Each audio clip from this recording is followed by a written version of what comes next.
Hello সবাইকে, welcome back to my channel. কেমন আছো তোমরা সবাই? আজকে চলে এসেছি খুবই ইন্টারেস্টিং একটা ভিডিও নিয়ে। আজকে বানাচ্ছি একটা বেবি ফ্রক, আর এই ফ্রকটা হবে লাল আর সাদার কম্বিনেশানে। তার জন্য প্রথমেই লাল আর সাদা কাপড়ের পিস নিয়ে বসে পড়েছি। এবারে মাপ অনুযায়ী কাপড়টাকে কাটিং করার পর জামাটা চলে গেছে মেশিনে। এই সেলাইয়ের কাজটা কিন্তু আমি করিনি, যদিও এইসব সেলাই ফোড়াইয়ের কাজ আমি পারিও না। এটা তো করেছে আমার দিদি। তো দেখো, প্রথমেই কাপড়টাকে জুড়ে নিয়ে নিচের দিকে সুন্দরভাবে ঘন ঘন করে কুঁচি দেওয়া হয়েছে। এতে জামাটার ঘেরটা তো দেখতে ভীষণই সুন্দর লাগে। দিদির কাজ তো শেষের পর এবার আমার কাজের পালা।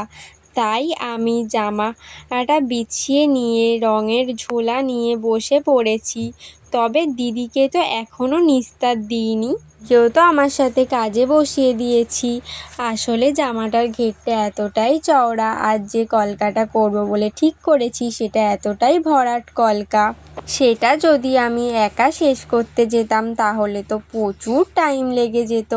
তাই দুজনে মিলে ঝপাঝপ কাজটা শেষ করে নিচ্ছি। দেখো শেষ পর্যন্ত কি হয়।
তো দেখো, এই হলো আমার কাজের ফাইনাল লুক। ভিডিওটা কেমন লেগেছে তোমাদের আমাকে অবশ্যই কমেন্টে জানিও। আর ভিডিওটা যদি তোমাদের ভালো লেগে থাকে তো লাইক অ্যান্ড সাবস্ক্রাইব করে দিও। আজকের মতো টাটা সবাইকে।